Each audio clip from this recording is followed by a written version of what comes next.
So we'll just get started. Thank you, everybody, for coming out. We're really excited to present Nicole Krstin's Touch. It's her first solo exhibition. But I'm so excited today to introduce you to Nicole Krstin.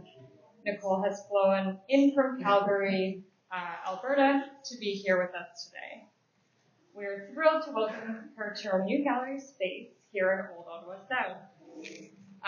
Nicole is a self-taught Filipino-Canadian artist who works fluidly between acrylic painting, digital art, and film photography, often combining working processes between mediums to open new avenues of perception. Using layered and juxtaposed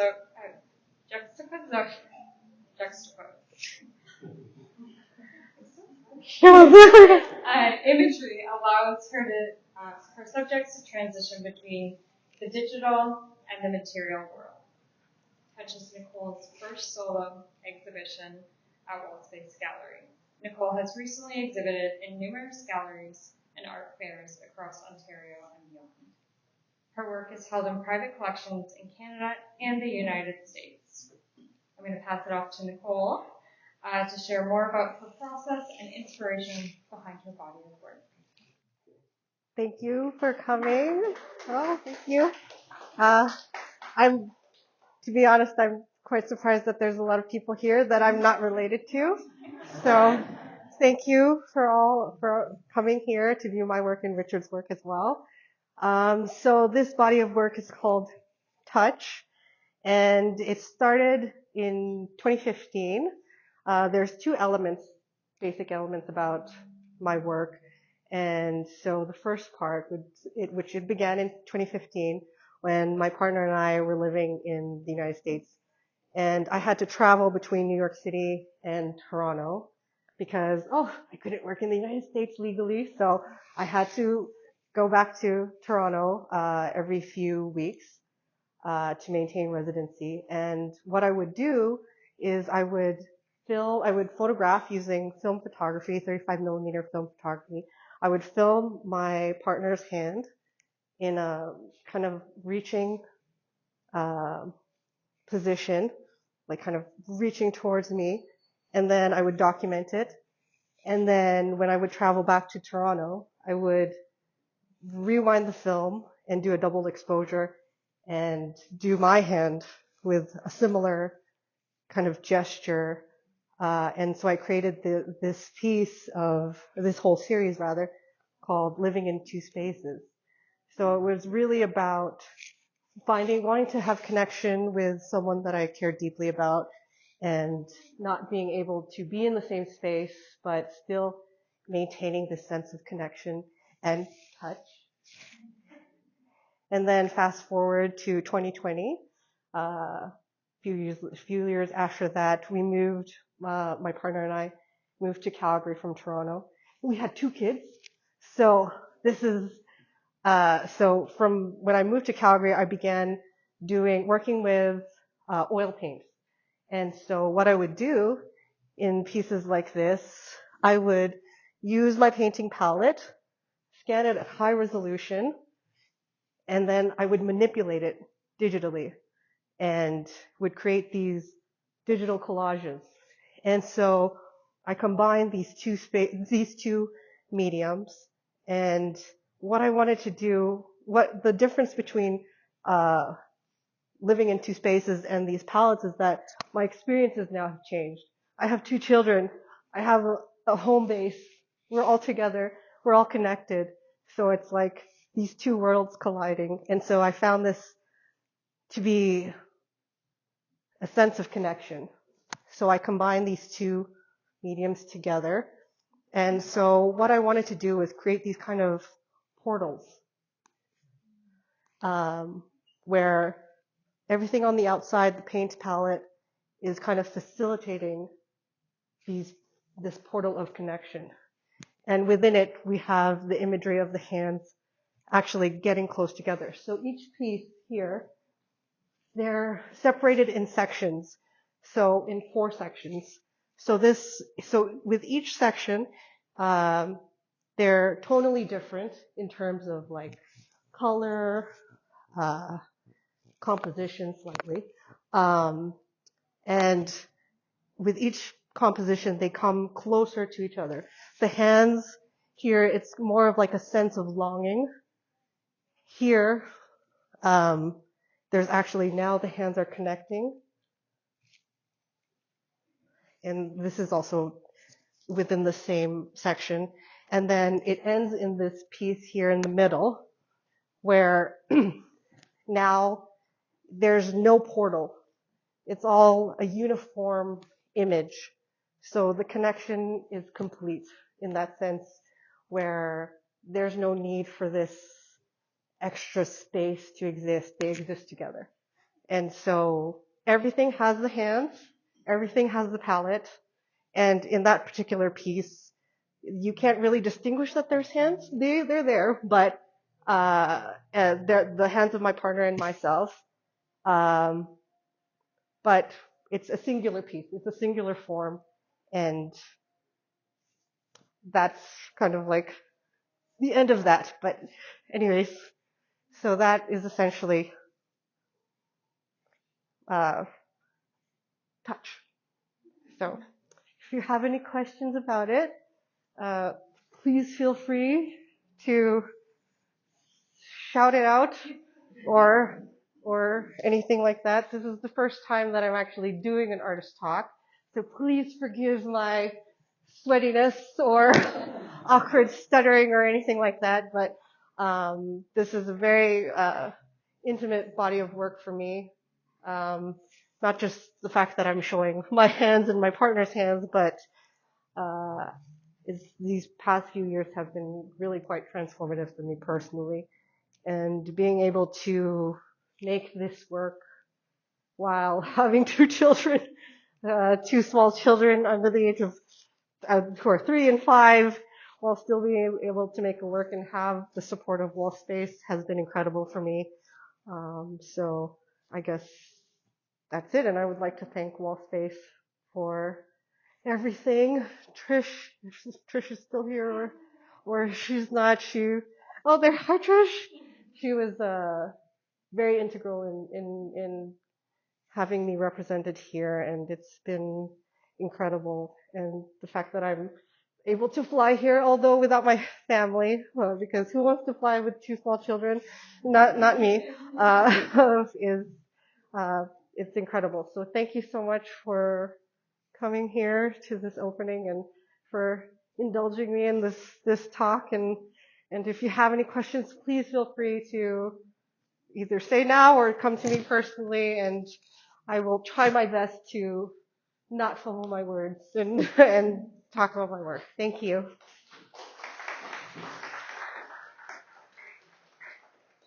Oh, yeah.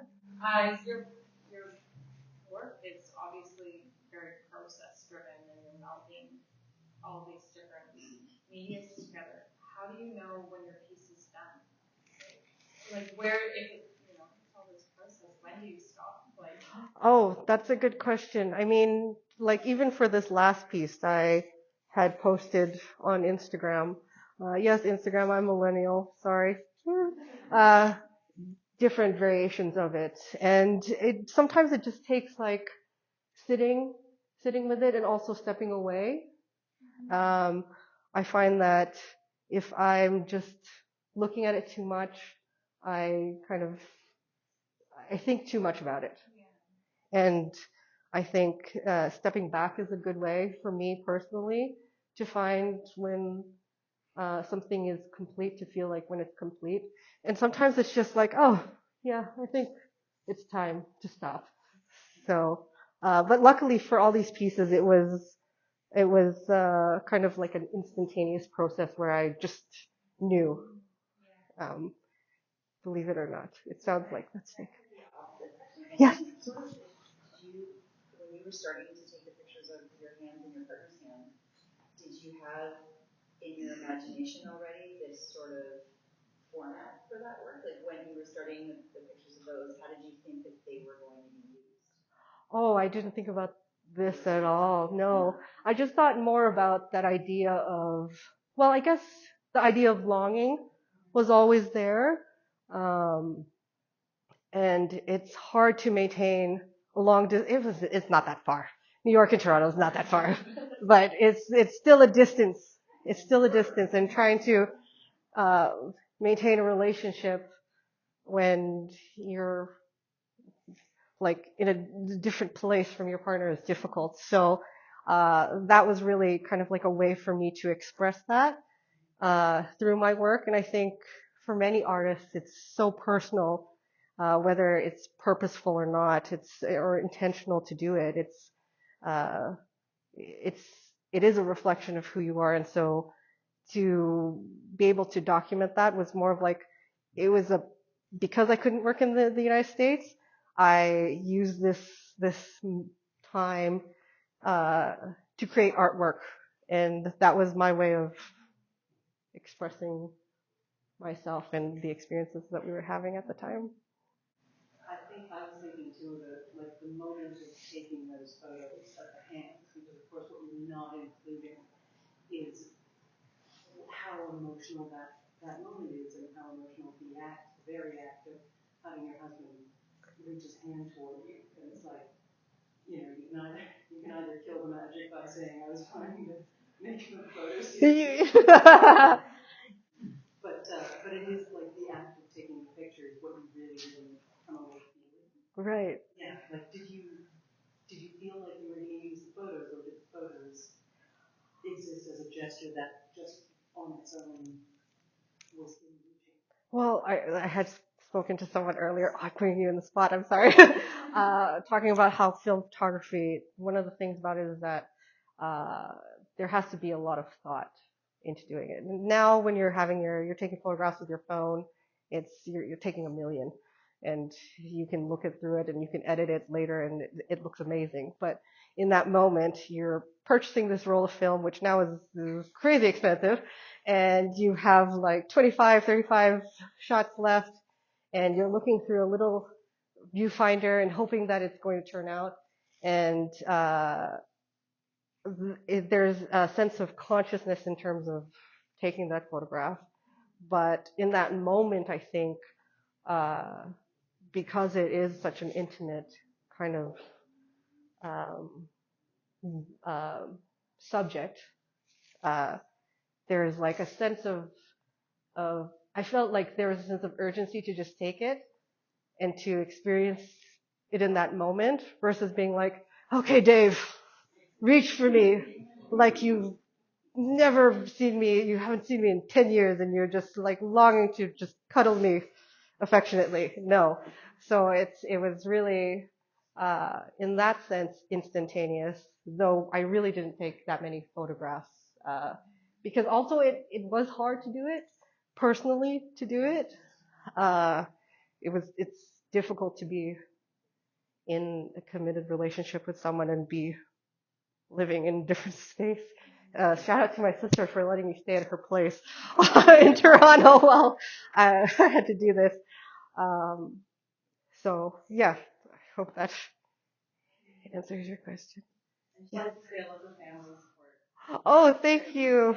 Yeah, my husband and I, we have a 3 and a 5-year-old, so a 6-year-old, so I understand the control chaos. Oh yeah. But I wanted to ask, kind of, I think, understanding your life story. So you had a period where you and your partner were apart from each other, and then you have your children, and you're together, but it's during the pandemic. Yeah. You are together, but you're maybe 2 together. Yes.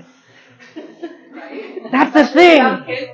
That's the thing. 2 together. Yeah. And you're sort of like, it's weird because you're together and you're in the same place finally, but you're also apart from extended family. Everyone's in a bubble you can't see. So how did that inform your progression? Because you started before the pandemic and you were apart from maybe the one you love the most. Yeah. And then throughout it, you're together, but you're apart from everybody else. Right. The world. I just think it's interesting, the timeline, how your artwork kind of wove into the timeline of world events. Right. It's disastrous all around.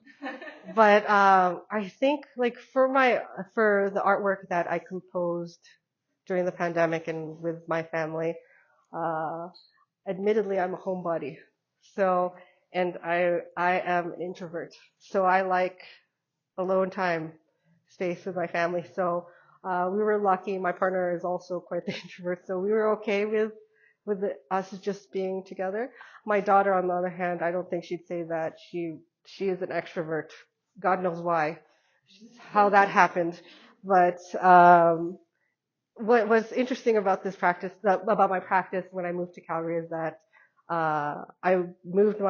in Toronto I had my own studio space separate from my home. We moved to Calgary, and we moved because Toronto's expensive. My practice moved to my home in our basement. So I would work on my work at night after the kids went to bed. So I'm working at like 10 o'clock at night with my headphones on, occasionally trying to hear if someone's crying. And it's a different sense of connection because I'm always connected with my children. I got a voice note from my daughter saying that she does not understand why it's just one day until I have to go home, and it breaks my heart, but it's also very cute that she misses me so much. But it was definitely a different experience because the connection is there. I felt like everything was harmonious in this weird bubble of the pandemic. And so, like, the fact that this artwork kind of frames everything else of this like sense of longing is interesting because there's not that same sense of longing. Maybe, if anything, there's a sense of I need some space from mommy, mommy, mommy, and it's like someone pooped. Oh, okay. Well, that's not true. My husband does that. He's great. But yeah, I think if that answers your question. Yeah. Oh, I just wondered, you talked about the evolution of proximity to loved ones, but I'm wondering also, there was the evolution of place, and I'm wondering how your art may have been influenced by place, whether it's New York, Toronto, Calgary. Did that come into it at all, environment or location? oh, that's a good question. The thing about New York is I think, especially like growing up in a place where we kind of idealized American culture when we're children because it's like, oh, wow, they have so many things in America and things like that. So this idea of wanting to live in New York was actually something that I wanted for a very long time as a child. And then when I finally moved there, the illusion was gone. It's a lovely place, mind you, and I loved how the culture there in terms of like there's so many, it's so diverse there in a very beautiful way, and but I also felt that I had that in Toronto. I experienced that in Toronto. It was really just another place for me. And the fact that I couldn't work there and because of immigration, my partner, he could work there, but I couldn't, was difficult for me.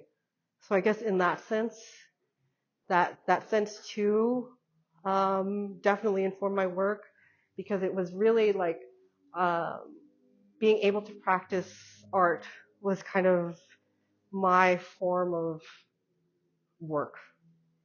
You know, I before this I was working as a designer, and when we moved to the States, I couldn't work as a designer in the States, so I turned to my art practice, and so I guess in that sense, this was kind of like the hands and everything. For film photography, that really what sparked my art practice. So in a sense that, yes, that's included in this work. I mean, everything that I do, everything that my whole experiences informs all that I do in my work, whether intentionally or not. And so I guess in that sense, yes, like that's a way that place really plays a part in this body of work and all of my work, really.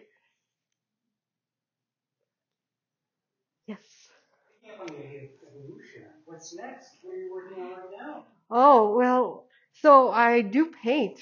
I mean, that's why there's paint palettes there. And I have been painting, and initially I had wanted to include painting in this work and actually include the paintings that were used for the painting palettes. But I got sick, so I wasn't able to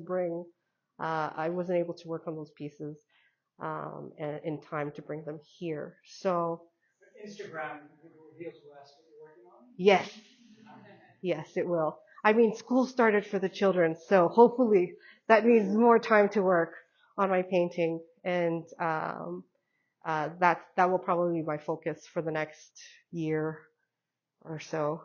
Um, and it's quite different from these pieces. It's a little weird. So look forward to weird. If that's uh, yeah. So painting is my next focus. Yes, but always the painting palettes have always been a part of my practice. I keep like a catalog I call it a catalog of material. So I have like boxes of painting palettes that I keep and I scan. And so the interesting thing about that is that I could essentially create an endless amount of work just with that kind of material. So yeah, that's just. You're going to say, number one, I love the tactile nature of your work. It's so interesting that as a process-based artist, like all of your experiences, whether it's the photography or the paint palette, it's very tactile in nature, which is really interesting. But what made you start to use your paint palette? Oh, that's a good question. Once when I had shown work with my palette a few years ago, I had talked about how I found it ironic that many of us as artists, painters specifically, would use paint, acrylic paint, oil paint, that were not necessarily great for the environment, but we're painting landscapes, we're painting like things of nature, and we're using materials that aren't exactly great for the environment. And so because of that, I wanted to use all of my materials. I wanted to make sure that I didn't waste anything. So I kept everything. I'm kind of a little bit of a hoarder, but in an organized way. Uh, that's not true. But I wanted to keep everything because I knew in it that there would be a way to use everything in some form. And maybe that is like kind of like a I'm being a little bit idealistic by doing that, but that's really what came about, how that came about. I really just wanted to kind of I just wanted to really cut that tie of like creating artwork that was just bad for the environment while making landscapes. So I wanted to use all my materials, and then that's how it happened. And I still have everything that I've used started from my practice. Believe it or not, like all the paints that I've used, I've kept it. And I have every intention to use all this material at some point and create different various pieces from it. And yeah, so that's how it started. Question. So, when you started working on this, like obviously you took some pictures earlier and some later, right? But you had pictures for a while. So did you, when you start working on the painting and stuff on that, did you do it in chronological order, or did you do this random, or how did you approach that? Well, for the photography, I had a collection already. That was before. And then it really was like I was working on my painting practice. And so that comes first. And then I had always in the back of my mind, because I've used these painting palettes before, I do think about what's going on this palette. Like it's not just, many times, yes, I'm just mixing, but also I'm also thinking about other pieces while I'm mixing paint. It seems kind of like it's a lot of work. It is, That's why this is really great. Which hands goes where, right? Oh, which hand? Because Oh. sometimes go earlier and sometimes go later. Oh. So do you focus on earlier hands first and then the chronological order, or you just pick hands you like at this moment? Or, Oh. something for that? Yeah, that's a good question. Oh, you put me on the spot. He's my brother-in-law, so.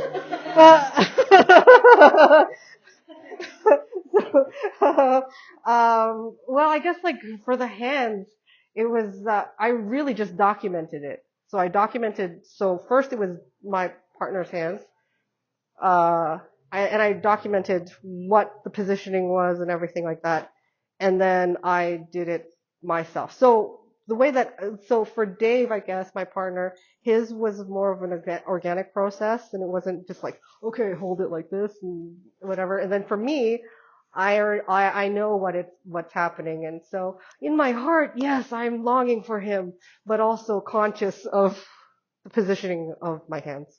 So I hope that answers your question. We'll talk later. We'll talk back at the hotel. Yes. Okay. So thank you so much. So much, Nicole, and thank you everyone for coming out. Enjoy the rest of the evening, and There's wine at the back. There's wine and there's food. Help yourself. Thank you. Thank you.